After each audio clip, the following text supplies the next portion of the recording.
Astrology simplified में आपका स्वागत है। अभी तक हम कुंडली मिलान के विषय में चर्चा कर रहे थे और उसके बारे में जानने का प्रयत्न कर रहे थे कि किस तरह से नाड़ी दोष, बकुर दोष, ग्रह मैत्री, योनि दोष आदि के बारे में बताया गया था। उन सब के साथ साथ में हमने ये भी देखा कि मांगलिक दोष है अगर आपकी कुंडली में, तो ये देखा गया कि अगर एक मांगलिक है दूसरा नॉन मांगलिक, उसकी शादी होना चाहिए कि नहीं, उसके लिए उसका परिहार देखना चाहिए। तो इसमें हमने सभी के बारे में बताया कि नाड़ी दोष होने पर अगर परिहार है तो शादी कर सकते हैं, बकुट दोष होने पर भी अगर परिहार मिल रहा है या ग्रह मैत्री है तो शादी कर सकते हैं। इसी तरह से योनि दोष होने पर भी अगर ग्रहों की मैत्री बनती है तो भी आप शादी कर सकते हैं। मांगलिक दोष होने पर भी अगर उसका परिहार हो जाता है तो कर सकते हैं। कोई कहता है कि 28 वर्ष के बाद मांगलिक दोष खत्म हो जाता है, परंतु ऐसा देखने में आया कि ऐसा तो नहीं होता है, परंतु अगर आप पूजा पाठ करवाते हैं तो थोड़ा उसका दोष कम हो जाता है, पर मांगलिक दोष बना रहता है। फिर ये भी देखा गया है कि मंगल अगर आपकी कुंडली में दोष बन रहा है तो आपका जो शादी है वो विशेषकर 28 साल के बाद ही होने के योग बनते हैं, तो ऐसा भी देखा गया है। तो आप भी अगर जहाँ तक हो सके अगर मांगलिक दोष आपकी कुंडली में बन रहा है तो आपको 28 साल के बाद ही शादी करना चाहिए। फिर ये जो बातें हमने बता रही थी कुंडली मिलान में, ये सब को देखने के साथ साथ में और भी बहुत कुछ ही देखे जाता है कि शुभ ग्रहों की कुंडली में ये देखना पड़ता है कि आपका जो यह जीवन के लिए सप्तम भाव पे ग्रहों का प्रभाव कैसा रहता है, उसको भी देखा जाता है। मगर शनि सप्तम भाव में शनि बैठा है तो यह दर्शाता है कि आपको अपनी उम्र से अधिक उम्र का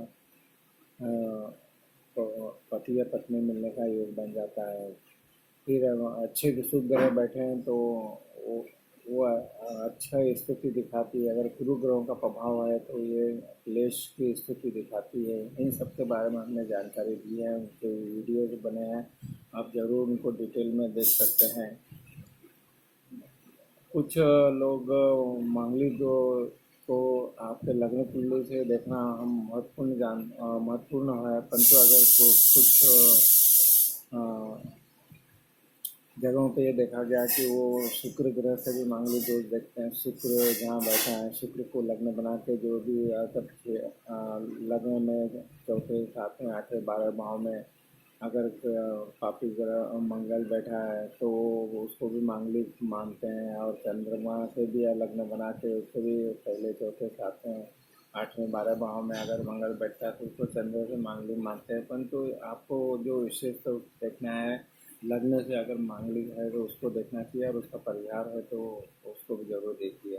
तो इस तरह से कुंडली मिलान का जो अभी तक हम उसमें बात कर रहे थे, तो ये छोटी छोटी जानकारियाँ हैं, वो आप जब भी कुंडली मिलान करें तो इसका ज़रूर ध्यान दीजिए, और उन सबके परिहार है उनको ज़रूर आप अपनी कुंडली में देखिए, इससे कि अच्छे जो रिश्ते आए हैं वो हमारे ख़त्म न हो जाएं। तो क्योंकि आजकल जो है परिस्थितियाँ, देश काल परिस्थिति जो बन रही है उसके अनुसार हमें निर्णय लेना चाहिए। जो अच्छे रिश्ते आए उनको हमें इस तरह के अगर परिहार मिल जाते हैं तो हमें ज़रूर उस रिश्ते बनाना चाहिए, शादी करना चाहिए।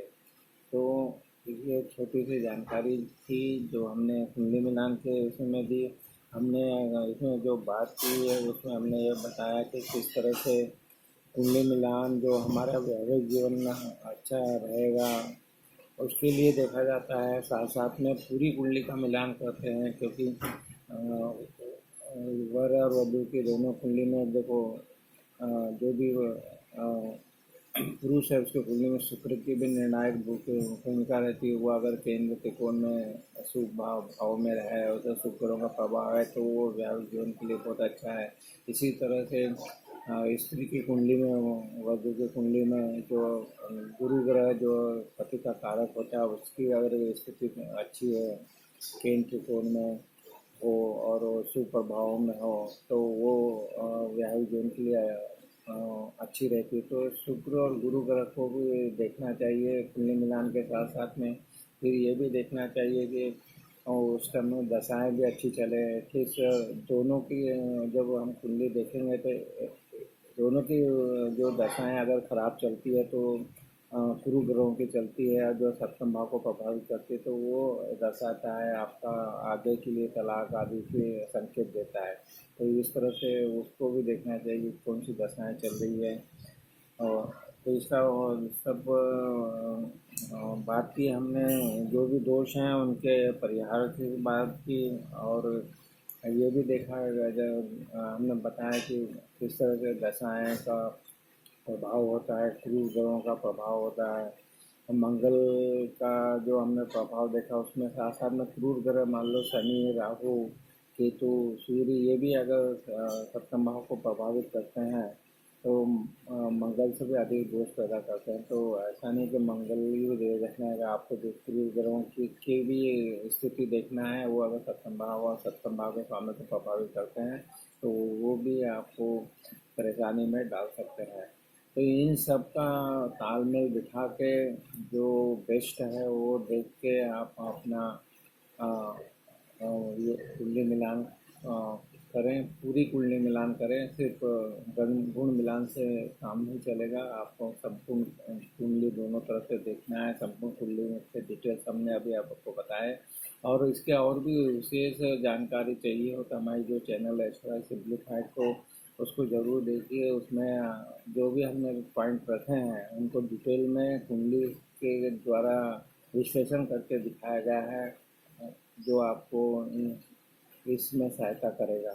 तो इस तरह से आपको हमारे वीडियो अगर पसंद आए तो हमारे जो चैनल एस्ट्रो सिंप्लीफाइड है इसमें ज़रूर सब्सक्राइब कीजिए। और वीडियो अगर पसंद आए तो उसको लाइक और शेयर कीजिए। आपने हमारे वीडियो को लाइक किया, शेयर किया, चैनल सब्सक्राइब किया, इसके लिए आपका बहुत बहुत धन्यवाद।